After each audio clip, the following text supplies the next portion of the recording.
আসসালামু আলাইকুম everyone, welcome to my daily blog. আশা করি আপনারা সবাই ভালো আছেন। আলহামদুলিল্লাহ, আমিও ভালো আছি। আজকে আমার ব্লগটি স্টার্ট করছি আমার বাবার অটো থেকে। অবশ্যই আপনারা দেখতে পাচ্ছেন আমি অটোতে আছি।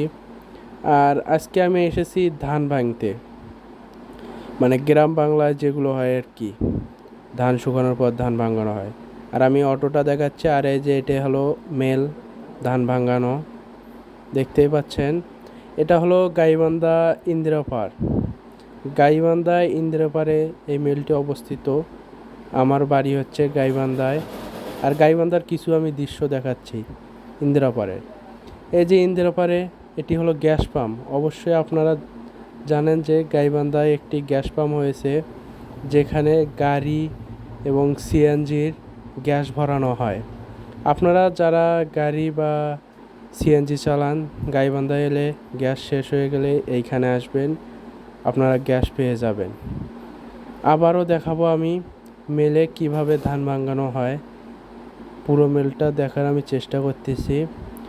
মেলে ধান ভাঙানোর জন্য 2 থেকে 3 জন লোক থাকে, একজন মহিলা থাকে।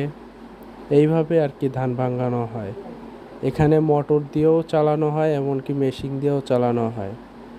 আপনারা দেখতেই পাচ্ছেন আমিও এখানে ধান ভাঙাতে এসেছি। আর বেশি কথা বাড়াবো না। আলহামদুলিল্লাহ, আল্লাহ তাআলার শুকরিয়া আদায় করি। আপনারা সবাই ভালো থাকেন। আর এই রকম ভিডিও পাওয়ার জন্য আমার চ্যানেলটিকে সাবস্ক্রাইব করে রাখবেন সব সময়। আর ভিডিওগুলো যদি ভালো লাগে তাহলে লাইক, কমেন্ট, শেয়ার করবেন। আল্লাহ হাফেজ।